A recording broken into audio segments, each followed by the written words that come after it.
Welcome to this week's live ASX strategy session. Thanks for joining me for another show. Plenty of interesting things to talk about today with new all-time highs in the US and pullbacks, lots of stuff going on in the commodities, and also your stock codes that you'd like me to have a look at. We'll have a look at them in the back half of the show. As always, everything today, general commentary only, doesn't take your personal situation into account. Having been through all of that, let's get into this week's first chart. And so the ASX 200, it is completing its second week of consolidation. So is this a sign of a stalling trend, or is it just a pause before potentially higher levels? I've got some interesting charts to help answer that in a moment. And then over in the US, we'll look at that afterwards. And the S&P 500 equal weight index has been slipping through the week. And so, again, that's interesting. Should that be something we're concerned about? And I've got an indicator that I want to show you that helps put that into perspective with where the market currently is. But before we get to that, let's start off here with this latest price action in the ASX 200. So it's been a week of range-bound trading in the ASX 200. Prices are just finishing their second week of a consolidation, and that follows this strong lift-off from mid-July. I think an important level to keep an eye on is around 8,630. So let me just draw that in for you, and that comes in just through here. You can see that it takes in the actually, we can extend that even back further. Let's take this back over here. So it takes in the February high as well as the recent peak in June. And it's also where the breakout was, where prices broke higher from mid last month. So I think that's an important area to keep an eye on as we go into the next week or two. There was a test of the level last Friday. You can see prices pull back to that support at around 8,730. Rallied off there, almost made it back to an all-time high. Not quite, but then it's just come back over the last couple of days. So I think a bullish scenario would be for prices to hold above this support. Maybe some more sideways consolidation over the over a week or two, and then that would potentially set up a platform for another rally. But I think if we start to see prices slipping back below that support, so I'm really watching that low point from the 25th of July. If we see prices slipping back below that support, breaking the low from the 25th of July, then that would open the window for a retest of the 50-day moving average, or potentially even coming back to the 100-day moving average. So I think that's something to keep an eye on, that support. And should that support give way, would also have a situation where the ASX 200 has a false break higher.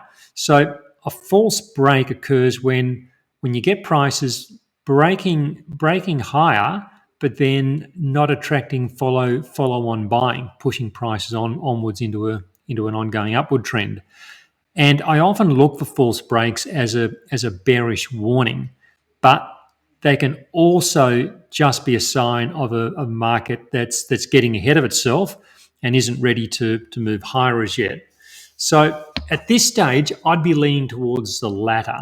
I think that if we do get a larger pullback, and we may not get that, but if we were to get a larger pullback, it would more likely be due to the ASX 200 just having run a long way in a short space of time. So ASX 200, it's been up as much as 22%. So you've got to think of it like that. So from this April low, it's been up as much as 22% in just 3.5 months. So from that perspective, a longer consolidation, I think, is certainly would be reasonable and is a fair possibility.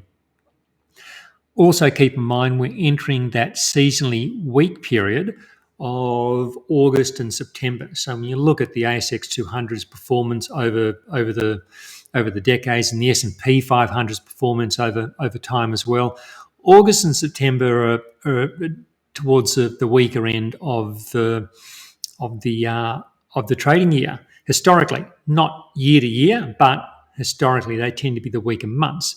So while I do prefer to trade off the price action, not the calendar, it is something to keep in mind if we see prices starting to slip back. But of course, we don't have a false break at this stage. That's just going through something to keep an eye on, something to be aware of, and we may not get one. And I'll show you why my base case remains bullish in the near term. So I'm going to jump over to the equal weight. So the ASX 200 on an equal weight basis. Always an interesting, I think, an important chart to keep an eye on. So what I've been impressed with here, I've been impressed with how the equal weight has been holding on to most of its gains. And so you look at the strength of the gains since mid to early July, and it's been holding on to most of those gains. So far, it's only had this shallow pullback from an all-time high. And as we have often discussed, shallow pullbacks are often a sign of buying interest. So is there buying which is buffering this pullback? That's so far what it would appear to be. And we're seeing something similar in the small ordinaries, which I'll talk about a little bit later. So important price action to be aware of. I believe this is important because, as I've told you before, healthy bull markets tend to be broad-based, and the equal weight is a good measure of whether there's a broad-based rally going on in the ASX or is there not. And at this point, it appears that there's a broad-based rally. Just looking at the structure of the price action, both the 50-day moving average and the 100-day moving average. So the red one's 50, the blue moving average is 100. So both of those moving average continue to trend upwards, prices above the moving averages. So by definition, that's a bullish trend. And I think we should be positioned accordingly. So I think we should be positioned according to what that overall structure is.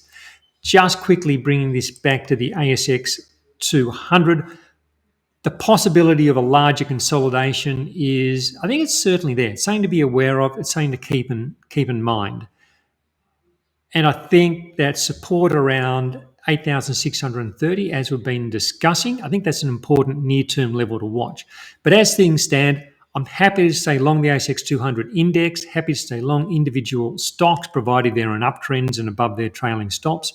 And that's because that overall structure, from my perspective, remains positive. And I think we can see higher levels, if not in the near term, then later in the year. If a larger consolidation or a longer consolidation needs to take place, I think we can see those higher levels potentially later in the year. Because the thing to remember is these big uplifts, they're often a positive indicator for what's going to occur over the market over the year ahead. So I think that overall structure, everything coming in, does remain supportive for the market. As always, I'm using those wide trailing stops to help me see off pullbacks when they invariably occur, and then of course that also gets me out when things take a turn for the worse.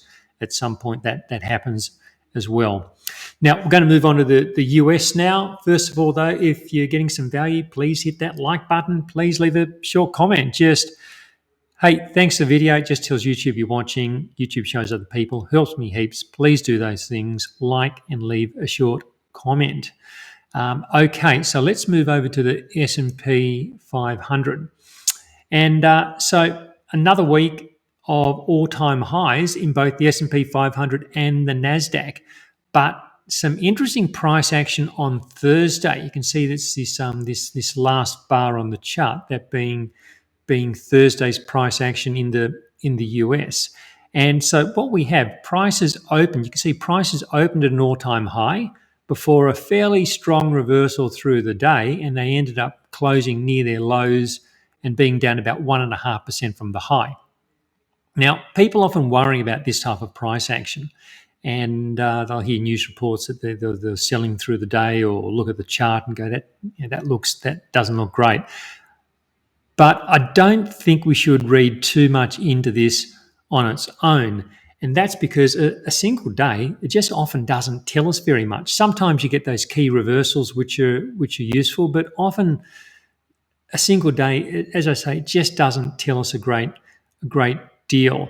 And there was a similar sell-off just a couple of weeks ago. You can just see here. Market opened at an all-time high, sold off through the day, closed down about 1.5% from the high, and not much came of it. And I did a quick visual scan. I spotted another one from May last year. So here's the same pattern again. Opened at a high, closed down near the lows of the day, going down about 1.5% during the day. Now, it could be a sign that what we've seen just over on Thursday could be a sign that the market needs a bit of a pause, like it did after this example from last year. But that was only a few days back to the 50-day moving average, and then rallied.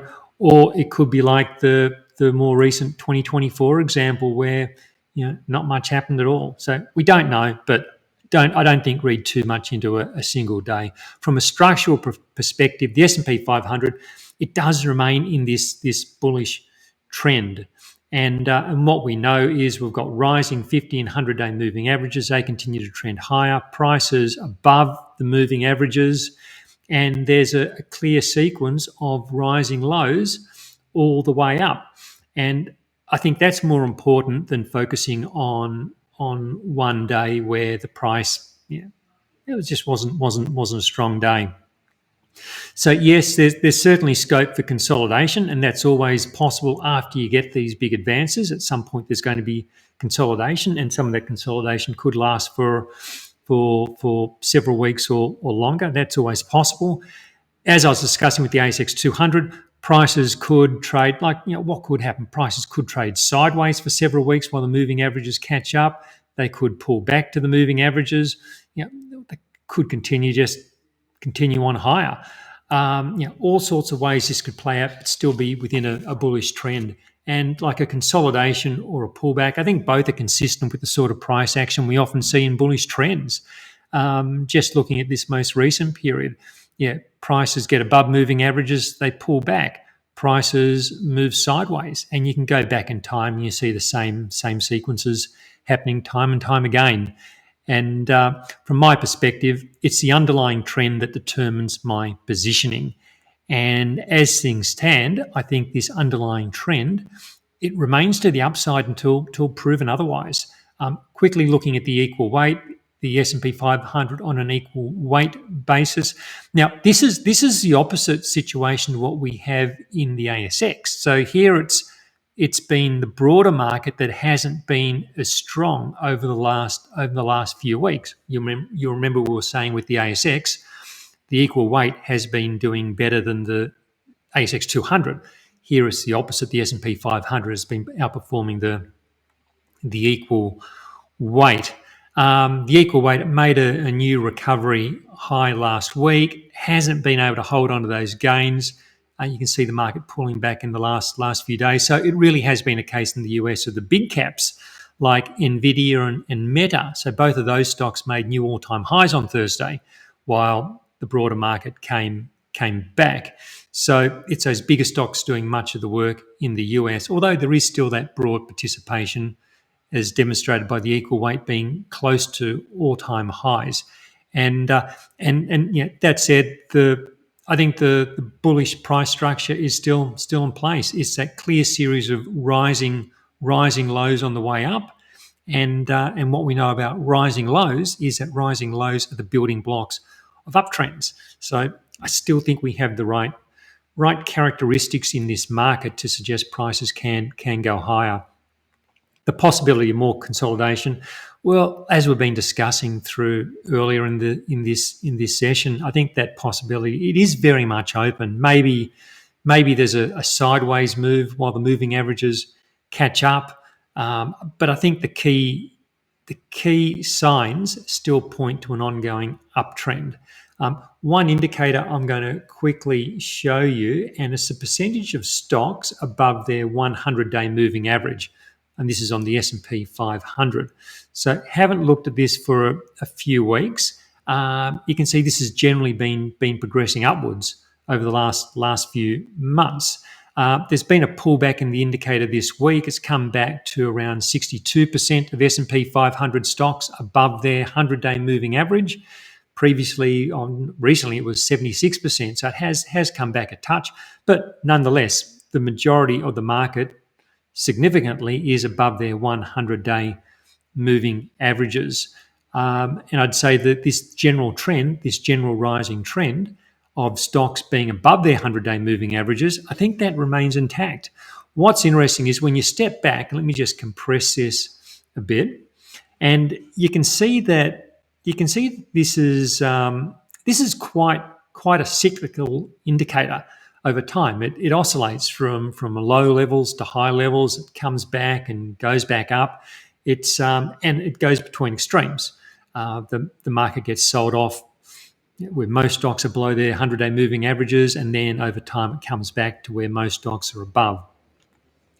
And with where things are, you can see where things are now. Things have been up to 76%. Now, the indicator doesn't have to get to the mid-80s or 90% every time, but you can see there's a tendency from when they've been washout events over time. There's this tendency for prices to make their way up to those higher points where you get close to 90% of stocks being above their 100-day moving average. So from that perspective, with prices with the indicator only getting back to 76% so far, I still think there's scope for this to move higher over the coming months. Doesn't mean that it can't go sideways for a bit and then move up, but I do think there's that upside potential in the index generally, and I think this indicator supports that. So just wrapping this up with the S&P 500, and I think notwithstanding how strong the rally has already been, I continue to believe the play here at staying long stocks. A consolidation is entirely possible. It's been a big advance in a short time, but there's nothing here that suggests to me that this bullish phase is ending. I want to stay invested until I've got a good reason to do otherwise. And at the moment, I don't see that good reason to be moving away from the market. Okay, so we're going to jump over to the US small caps now, and the Aussie small caps, the commodities, go through all your stock codes. But of course, that wraps up the free section. If you're not a strategy session member, there's a link below. Click that, come on board. Costs you like a cup of coffee each week to ask about your own stocks and all the other interesting things that we look at. So think about doing that. You'll get the replay for today, and then hopefully you'll be on board next week for the live session. All right, so let's now move over to the Russell. We'll do the US small caps first.